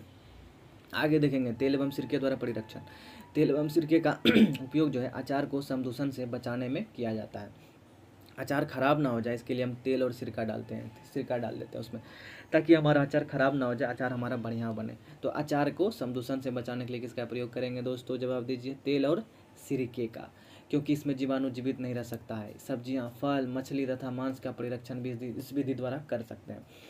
गर्म एवं ठंडा करके, मान लीजिए आप दूध का है, दूध आपको औट के रखे, अब मान लीजिए गर्मी का दिन है, गर्मी का दिन है तो बस कुछ देर बाद देखते हैं कि 4-5 घंटा से ज़्यादा हो जाता है, दूध फट जाता है, तो उसको बचाने के लिए क्या करते हैं? फिर से गर्म कर दीजिए, नहीं तो उसको फ्रिज में रख दीजिए। तो गर्म एवं ठंडा करके हम इस तरह से बचा सकते हैं। हमने अपनी माँ को दूध उबाल कर रखते हुए देखा होगा। देखिए ये चीज़ लिखा है एनसीईआरटी भी। उबालने से अनेक सूक्ष्म जीव क्या हो जाते हैं? नष्ट हो जाते हैं। ध्यान रखिए इस बात को, नष्ट हो गया। इसी प्रकार हम अपना भोजन रेफ्रिजरेटर में रखते हैं, इसी प्रकार हम अपना भोजन रेफ्रिजरेटर में रखते हैं, क्योंकि कम ताप सूक्ष्म जीवों की वृद्धि को क्या करता है? रोक देता है। क्या कर देता है दोस्तों? रोक देता है। आगे देखिए एक चीज़ और है, थैलियों में आने वाला दूध, ये सबसे इम्पोर्टेंट बात है, सबसे इम्पोर्टेंट बात है, क्योंकि आजकल बहुत लोग, शहर में रहने वाले लोग तो थैली वाला दूध तो खाते ही होंगे। उसको समझिए कि थैली वाला दूध जो है इतना दिन तक पैकेट में रहता है, लेकिन वो ख़राब क्यों नहीं होता है? ख़राब होने का कारण है क्या है? ख़राब नहीं होने का कारण है कि वो दूध क्या है? पाश्चरीकृत है। पौष्टिरीकरण कहते हैं इस प्रक्रिया को। पौष्टिरीकरण कैसे होता है वो समझाएंगे आपको। ये देखिए हाईलाइट किया हुआ चीज़ है यहाँ पे, इसको समझना है। पाश्चीकृत दूध को बिना उबाले इस्तेमाल किया जा सकता है। अगर पाश्चीकृत दूध यानी पैकेट वाला दूध आप अपने घर में लाते हैं, उसको आप डायरेक्ट पी भी जाइएगा ना, आपको कुछ नहीं होगा, क्योंकि वो क्या है? पौष्टिरीकृत किया हुआ है। पौष्टिरीकृत प्रक्रिया को ही समझना है। देखिए इसके लिए दूध को क्या करता है? 70 डिग्री सेल्सियस पर 15 से 30 सेकंड के लिए गर्म कर देता है। 70 डिग्री सेल्सियस पर, उससे ज़्यादा नहीं, कम भी नहीं। फिर एकाएक उसको ठंडा करके उसका भंडारण कर लेता है। एकाएक मशीन के द्वारा किया जाता है, एकाएक तो हम लोग कर नहीं सकेंगे, तो एकाएक वो लोग मशीन से करता है। इसके कारण क्या हो जाता है? वैसा दूध पौष्टिरीकृत कहलाता है, और ऐसा करने से सूक्ष्म जीवों की वृद्धि रुक जाती है। इस प्रक्रिया की खोज किसने की थी? लुई पास्चर ने की थी। ये याद रखना है हमें कि इस प्रक्रिया की खोज किसने की थी दोस्तों? तो इस प्रक्रिया की खोज करने वाले थे, इस प्रक्रिया की खोज लुई पास्चर नामक वैज्ञानिक ने की थी। इसलिए इसे पौष्टिकरण कहते हैं। इसलिए इसको क्या कहते हैं? पौष्टिरीकरण कहते हैं। इसलिए इसको क्या कहते हैं दोस्तों? इस प्रक्रिया को क्या कहते हैं? पौष्टिरीकरण कहते हैं। नाम ही रखा गया है लुई पास्चर पे, इसीलिए ऐसा है। भंडारण एवं पैकिंग, आजकल मेवे तथा सब्जियां भी वायुरोधी सील किए जाते हैं, पैकेट में बेचे जाते हैं, जिससे सूक्ष्म जीवों से सुरक्षा होती है। अब हम लोग लास्ट में पढ़ेंगे नाइट्रोजन स्थिरीकरण क्या है, उसके बाद चैप्टर को खत्म कर देंगे। देखिए राइजोबियम जीवाणु के बारे में पढ़ा है 6ठा और 7वां में, ठीक है। लेग्यूम पौधों में पाया जाता है, नाइट्रोजन के स्थिरीकरण में सहायक है। लेग्यूम पौधों में, लेग्यूम पौधन क्या होता है? लेग्यूम एक पौधा है, एक प्रकार का दलहन पौधा है, उसमें वो नाइट्रोजन स्थिरीकरण में सहायक होता है। स्मरण कीजिए राइजोबियम लेग्यूम पौधों की ग्रंथिकाओं में रहते हैं, जैसे सेम और मटर, जो एक सजीवता है। कभी कभी त्वरित विद्युत धारा भी नाइट्रोजन का स्थिरीकरण होता है, परंतु आप जानते हैं कि नाइट्रोजन की मात्रा वायुमंडल में स्थिर रहती है। आपको आश्चर्य होगा कि यह कैसे संभव है। आइए इसके विषय में अगले भाग में समझते हैं। अगले भाग में कहाँ समझेंगे? यहीं समझेंगे भैया, कहाँ जाएंगे? देखिए वह नाइट्रोजन चक्र को सबसे पहले समझते हैं। नाइट्रोजन हमारे वायुमंडल में 78% नाइट्रोजन गैस है। ये देखिए लेग्यूम पौधे की जड़, ये सब लेग्यूम पौधे की जड़ है। यही क्या करता है? नाइट्रोजन को वायुमंडल से लिया और मिट्टी में मिला दिया। इसी प्रक्रिया को हम लोग नाइट्रोजन स्थिरीकरण कहते हैं। कैसे होता है देखिए, हमारे वायुमंडल में 78% नाइट्रोजन गैस है। नाइट्रोजन सभी सजीवों का आवश्यक संघटक है, जो प्रोटीन, पर्णरहित क्लोरोफिल, न्यूक्लिक एसिड एवं विटामिन में उपस्थित होता है। सही बात है। पौधे एवं जंतु वायुमंडलीय नाइट्रोजन का उपयोग सीधे नहीं कर सकते हैं। हम आपको पहले बताए थे बात कि पौधे एवं जंतु वायुमंडलीय नाइट्रोजन का उपयोग क्या करते हैं? सीधे नहीं कर पाते हैं। मिट्टी में उपस्थित जीवाणु एवं नीले हरे शैवाल, मिट्टी में उपस्थित कौन है? जीवाणु है। नीला हरा शैवाल है, वो क्या कर रहा है? वायुमंडलीय नाइट्रोजन का स्थिरीकरण करके नाइट्रोजन यौगिकों में परिवर्तित कर दे रहा है। किसके लिए? मट्टी के लिए। मट्टी में क्या आएगा? फसल आएगा। फसल क्या करेगा? उसको खींचेगा मट्टी से, ठीक है। जब नाइट्रोजन इस प्रकार उपयोगी यौगिकों में परिवर्तित हो जाती है, पौधे इसका उपयोग मिट्टी में से जड़ तंत्र द्वारा करते हैं। जो बता रहे हैं वही लिखा हुआ है, यानी कि जो लिखा हुआ वही बता रहे हैं। इसके पश्चात अवशोषित नाइट्रोजन का उपयोग प्रोटीन एवं अन्य यौगिकों के संश्लेषण में करते हैं। पौधों पर निर्भर करने वाले जंतु उनसे प्रोटीन एवं अन्य नाइट्रोजन यौगिक प्राप्त कर लेते हैं। पौधे एवं जंतु की मृत्यु के बाद मिट्टी में उपस्थित जीवाणु एवं कवक नाइट्रोजनी अपशिष्ट को नाइट्रोजनी यौगिकों में परिवर्तित कर देते हैं, जो पौधों द्वारा पुनः उपयोग हो जाता है, ठीक है। कुछ अवशिष्ट जीवाणु नाइट्रोजन यौगिकों को नाइट्रोजन गैस में परिवर्तन भी कर देते हैं, वायुमंडल में चली जाती है। परिणामतः वायुमंडल में नाइट्रोजन की मात्रा लगभग अस्थिर हो जाती है। देखिए ये क्या हो रहा है। सबसे पहले नाइट्रोजन को क्या किया, वायुमंडल से लिया बैक्टीरिया लोग या फिर राइजोबियम नामक जीवाणु लोग, वो सब ले के क्या किया, मिट्टी में घोल दिया और पौधा ग्रहण कर लिया। अब पौधा कुछ दिन बाद मर गया, फिर उसको क्या किया, अपशिष्ट के रूप में बना के और फिर वापस से नाइट्रोजन कहाँ भेज दिया, वायुमंडल में भेज दिया। इस प्रकार से एक चक्र बनता है। ये देखिए सारा पढ़िएगा ना आप, ये प्रकार एक प्रकार का से चक्र है, ऐसे घूमते जाता है। ठीक है, पहले वायुमंडल से आया मट्टी में, मट्टी लिया, मट्टी से लिया पेड़ पौधा मरा, पेड़ पौधा अपशिष्ट बन गया, फिर वो कहाँ चला गया, वायुमंडल नाइट्रोजन में। इस तरह से वायुमंडलीय चक्र चलते रहता है, जो आपको अभी हम पढ़ाए, इसी को कहते हैं वायुमंडलीय चक्र दोस्तों। हो सकता है, उम्मीद है आपसे, ये देखिए ये सब आपने क्या सीखा, ये सब रिमाइंडर पॉइंट्स, ये सब आप खुद से देख सकते हैं दोस्तों। मेरा काम था एनसीईआरटी बुक को अच्छे से समझाना, अच्छे से बताना। जो भी डाउट है कमेंट्स में लिख दीजिएगा, मुझे उम्मीद है कि ये डाउट नहीं आएगा। हमारा वीडियो देखने के लिए आपको बहुत